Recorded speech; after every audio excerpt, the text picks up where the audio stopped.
اب اس نے اسلامی طریقے سے تو نہیں کیا, اب مسلمان کے مطابق وہ میاں بیوی ہے یا نہیں, انہوں نے قبول تو نہیں کہا, انہوں نے تو اپنے اعتبار سے کہا ہے. تو لکل قوم نکاح, ان کی قوم کا جو نکاح تھا وہ اس کے اعتبار سے اس کو ہم صحیح مان لیں گے کہ بھئی ہاں آپ میاں بیوی ہیں اگر آپ نے اپنی قوم کے اعتبار سے نکاح کیا. ایک مثال دے رہا ہوں میں کہ کبھی آپ کسی اور طرح سے, اور اسی طرح سے یہ تو بین الادیان ہو گیا, لیکن جو بین المسالک بھی ہے اس میں بھی ہے کہ ان کے اس کو صحیح مانا گیا اپنے طور پر کہ آپ اسی کو باقی رکھیں اور اسی طرح سے نماز پڑھ لیں. رسپیکٹ بھی دی ہے, رسپیکٹ دی گئی ان کو. بالکل ٹھیک. یہ اس میں سارے مسائل آپ نے حناف کے بھی کور کر لیا نا. بالکل کور ہو گئے ہیں.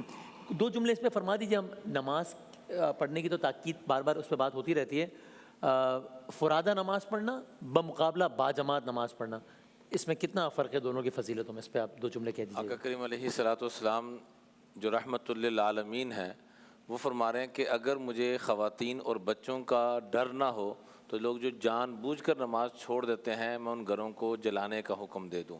یعنی اس حد تک تاکید فرمائی ہے کہ جماعت کے ساتھ نماز پڑھی جائے, اور اس کی فضیلت کے اعتبار سے فرمایا کہ وہی نماز جو آدمی اکیلے پڑھتا ہے اور جماعت سے پڑھتا ہے 27 درجہ اس کا ثواب زیادہ ہو جاتا ہے. ہاں ملٹیپلائی بائی 27 بالکل ٹھیک ہے. اگلا سوال چلے گا, مفتی سہیل صاحب بتائیں گے. چلے گا جی. السلام علیکم. وعلیکم السلام. پوچھنا یہ ہے کہ اولاد ماں باپ کی فرما بردار نہیں ہے تو کیا یہ اللہ کی طرف سے آزمائش ہے یا کوئی ہماری کوئی کسی غلطی کی سزا ہے؟ اولاد کو کس طرح سے اپنی طرف راغب کیا جائے؟ صحیح, اللہ خیر کا معاملہ بھی فرمائے انشاءاللہ. قبلہ کیا کہے گا؟ بسم اللہ الرحمن الرحیم. قرآن کریم میں ہے کہ انما اموالکم و اولادکم فتنہ, کہ تمہارے اموال اور تمہاری اولاد فتنہ مینس آزمائش, امتحان. اور عربی میں ایک جملہ ہے کہ عند الامتحان یکرم المرء او یوہان, کہ امتحان کے وقت یا تو بندہ کامیاب ہوتا ہے یا پھر ناکام ہوتا ہے. تو اولاد کی صحیح تربیت کی تو کامیابی ہے, صحیح تربیت نہیں کی تو ناکامی ہے. اسی طریقے اچھا صحیح تربیت نہیں کی تو روز قیامت پوچھ گچھ بھی ہوگی. اللہ اللہ. آدمی خود نیک ہے, خود پرہیزگار ہے, لیکن اولاد کی کوئی تربیت میں حصہ نہیں لیا تو روز قیامت اگر اولاد بے نمازی ہوئی یا گناہ گار ہوئی تو وہ بھی پھنسے گا. حدیث پاک میں بالکل یہ ہے. لیکن اگر اس نے صحیح تربیت کی اور اس کے باوجود اولاد ہاتھ میں نہیں آئی تو اس میں پھر ظاہر ہے کہ اس سے پوچھ گچھ نہیں ہوگی. نوح علیہ الصلاۃ والسلام کتنی برگزیدہ ہستی ہیں, اللہ کے نبی ہیں, لیکن آپ علیہ السلام کا بیٹا کنعان آخری وقت تک آپ بلاتے رہے لیکن وہ نہیں آیا, اور بالآخر طوفان نوح میں غرق ہو گیا. اور فرمایا کہ یا نوح انہ لیس من اہلہ, یہ تیرے اہل میں سے نہیں ہے.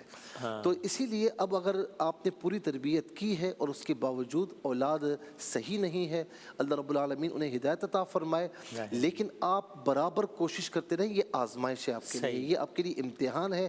آپ برابر کوشش کرتے رہیں. اگر آپ سے بدتمیزی بھی کرتی ہے تو ادعو الی سبیل ربک بالحکمہ, نرمی کے ساتھ حکمت کے ساتھ آپ سمجھاتے رہیں. باقی نہیں سمجھتے تو اللہ تعالیٰ جانے اور وہ جانے. اچھا پھر دوسری ایک بات میں عرض کروں گا کہ جو حرم میں نماز ہوتی ہے, بعض اوقات کیا ہوتا ہے کہ صحن میں اچھی خاصی جگہ ہوتی ہے, لوگ پیچھے نماز پڑھ رہے ہوتے ہیں, صحن میں جگہ ہوتی ہے, دکان کے پاس جائے نماز ڈالی ہوتی ہے جماعت میں, کتنے لوگ کمرے میں. تو ان کے یہاں بھی میری ان کے علماء سے کچھ بات چیت ہوئی تھی تو وہ بھی کہتے ہیں کہ اس طرح وہ جماعت میں شامل نہیں ہوتے, کیونکہ بہت زیادہ ایسا نہیں کہ جگہ نہیں آگے, جی آگے جگہ نہ ہو اور بالکل ہوتے ہوتے رش یہاں تک پہنچ گیا تب تو ہو جائے گی, لیکن آگے جگہ ہے تو وہ جماعت میں شامل نہیں ہوں گے. بعد جو پڑھتے ہیں اللہ تعالیٰ قبول فرمائے. بالکل. آپ کچھ کہنا چاہ رہے ہیں؟ نہیں بس اگر یہ مسئلہ واقع ہو جائے تو ریلیکسیشن تو اسی وجہ سے ملا ہوا تھا پھر, کہ چونکہ فقہ احناف میں اگر فرض کیا ایسا تھا کہ جناب فاصلے سے, تو اگر یہ وہ ریلیکسیشن وہاں نہ ہو تو پھر چونکہ فقہ جعفریہ میں تو آلریڈی ہے کہ وہ فاصلہ ہونا ہی نہیں چاہیے, بالکل اس میں تو جماعت ہی صحیح نہیں ہے, تو وہ ریلیکسیشن پھر ختم ہو جائے گا. سختی ہے اس میں. ہاں اچھا ختم ہو جائے گا. دوسرا ایک بات یہ کہ جماعت کے ثواب میں بھی کہ ایک حدیث ہے مختصر, اس کا یہ کہ حضور نبی کریم صلی اللہ علیہ وسلم نے فرمایا کہ ایک مقتدی ہو تو اتنا ثواب, 2 بڑھ جائیں تو اتنا ثواب, 3, اور پھر 10 تک فرمایا کہ اگر 10 مقتدی ہو جائیں تو پھر یہ ہے کہ سارے انس مل جائیں, سارے جن مل جائیں, سارے در قلم بن جائیں, سارے سمندر سیاہی بن جائیں, تو اس جماعت کا ثواب لکھ نہیں سکتے اگر 10 ہو جائیں تو.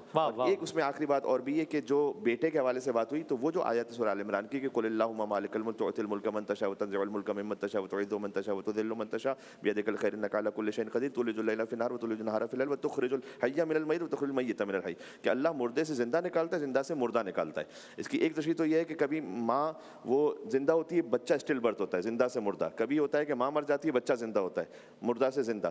اس کی دوسری تشریح یہ بھی ہے کہ اللہ ہدایت یافتہ سے گمراہ کو بھی نکالتا ہے, گمراہ سے ہدایت یافتہ کو بھی نکالتا ہے. تو حضرت نوح علیہ السلام اپنے زمانے کے سب سے بڑے موحد اور بیٹا اپنے زمانے کا سب سے بڑا کافر. تو یعنی ہدایت یافتہ سے گمراہ, اور کبھی ہوتا ہے کوئی بہت بڑا کافر ہو لیکن اس کا بچہ جو ہے بہت ہی زیادہ ہدایت یافتہ ہو. تو یہ اللہ سبحانہ و تعالیٰ کا نظام, یہ امتحان بھی ہوتا ہے. اس میں آپ کو سب ایک امتحان کی کیفیت یہ بھی ہے, اس میں ایک جنیرک فارمولا نہیں ہے کوئی. ٹھیک, بالکل ٹھیک. چلیں گے, اگلا سوال چلے گا. مولانا عمران صاحب بتائیں. جی جی. نماز پڑھ رہی تھی اور نماز پڑھتے ہوئے میری پڑوسن آئی اور آ کر مجھے کہنے لگی تمہاری نماز قبول نہیں ہوئی. بیٹھ کر نماز پڑھ رہی تھی, انہوں نے مجھے یہ کہا, آپ مجھے بتائیے کیا بیٹھ کر نماز پڑھنا گناہ ہے, جائز ہے؟ اچھا, میں فقہی حوالے سے مفتی عامر صاحب بتا دیجیے گا, ویسے اس رویے کے حوالے سے آپ بتائیے کہ نماز پڑھی تھی, پڑوسا نے کہا تمہاری نماز قبول نہیں ہے. تو یہ جو سرٹیفکیٹ جو ہم جیب میں لے کے گھوم رہے ہوتے ہیں کہ تمہارا روزہ قبول, اچھا بڑا میں نے اور بھی محفل میں بتایا, ارے وہ ارے ایسے اس کی تو کیا ہی قبول ہوگی. تو یہ اچھا نہیں ہے کہ میں اپنی ٹینشن ذرا پال لوں کہ میری قبول ہو رہی ہے یا نہیں ہو رہی, اس کو وہ دے دے گا اللہ کو. اللہ نہ کرے اس کی قبول نہیں بھی ہے تو اللہ وہ اس کو جواب دینا پڑے گا. اس رویے کے بارے میں فرمائے گا آپ, فقہی حوالے سے پھر بتا دیجیے گا. آپ حرمین شریفین میں بھی جب بھی آپ نماز پڑھنے کا موقع ملے گا تو وہاں اکثر آپ کو خطبے میں جملہ سننے کو ملے گا, اولاً اوصی نفسی بتقوی اللہ ثم ایاکم. میں اپنی ذات کو اللہ کے تقوی کی وصیت کرتا ہوں, اس کے بعد آپ لوگوں کو کرتا ہوں. تو اس لیے اپنی ذات کو دیکھا جائے, یہ دوسروں کے فتوے دینا, مالک یوم الدین, روز جزا اور سزا کا مالک اللہ تعالیٰ ہیں. ہم یہاں پر خود وہ فیصلے کرنے کی ترتیب میں مت آئیں, بلکہ ایک حدیث میں آتا ہے کہ میری امت کی تباہی کا وہ وقت ہوگا, افتوا بغیر علم ضلوا واضلوا, بغیر علم کے ہی فتوے دیں گے, خود بھی گمراہ ہوں گے, دوسروں کو بھی گمراہ کریں گے. تو اس رویے سے بچنا چاہیے, ایسی ترتیب پہ نہیں جانا چاہیے. صحیح ہے. بچوں کی تربیت کے حوالے سے ایک گزارش ضرور عرض کرنا چاہوں گا. جیسے قبلہ مفتی سہیل صاحب نے فرمایا کہ سیدنا نوح علیہ السلام آخری وقت تک لگے رہے, کبھی مایوس نہیں ہونا چاہیے. اور دوسرا, والدین کو کبھی بچوں کے ساتھ ضد کی کیفیت میں نہیں آنا چاہیے کہ میں نے یہ منوا کے چھوڑنا ہے. بچوں کو خاص طور پہ بچپن سے لے کر اتنا رلانا, جیسے اسکول بھیج رہے ہیں فلاں کام, تو یہ ضد کی کیفیت, بچوں کے نیوران جل جاتے ہیں اور یہی بچے بڑے ہو کر والدین کے مقابلے میں آنے کی کیفیت میں آ جاتے ہیں. اس لیے بچوں کو جو دیں گے, امام الانبیاء صلی اللہ علیہ وسلم نماز, فرض نماز پڑھا رہے ہیں اور حسنین کریمان کندھوں پہ آ کے بیٹھ رہے ہیں, اس پہ بھی کوئی رکاوٹ نہیں کر رہے کہ یہ کیوں آئے ہیں, کیسے آئے ہیں, خطبہ دے رہے ہیں, نماز پڑھا رہے ہیں. تو جب اس حد تک پیار دیا جا رہا ہے اولاد کو, تو یہ ہمیں حکم دیا گیا کہ تم بھی اپنی اولادوں کو پیار دو, اگر ان روش پہ لے کے آنا ہے اپنے بچوں کو. قبلہ, یہ ویسے فقہی اعتبار سے کیا ہوگا, وہ پوچھی نہیں کہ بیٹھ کے نماز پڑھی تھی, ان کو یہ لگا کہ پڑوسن نے اس لیے کہا کہ تم چونکہ بیٹھ کے نماز پڑھی تمہاری نماز قبول نہیں ہوگی.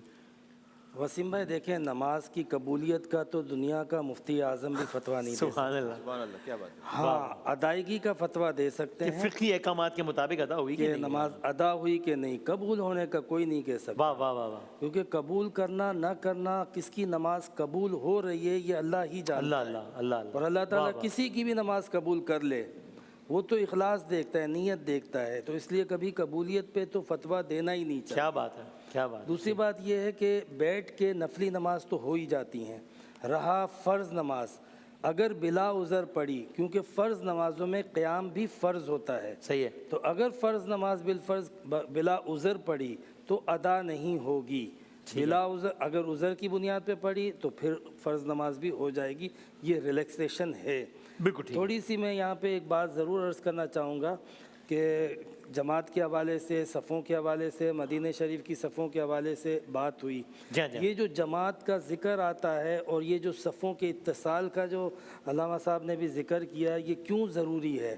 یہ اس لیے ضروری ہے کہ ہمیں پریکٹس کروائی جا رہی ہے کہ صرف آپ نے مسجد میں اپنی صفیں سیدھی نہیں کرنی ہے.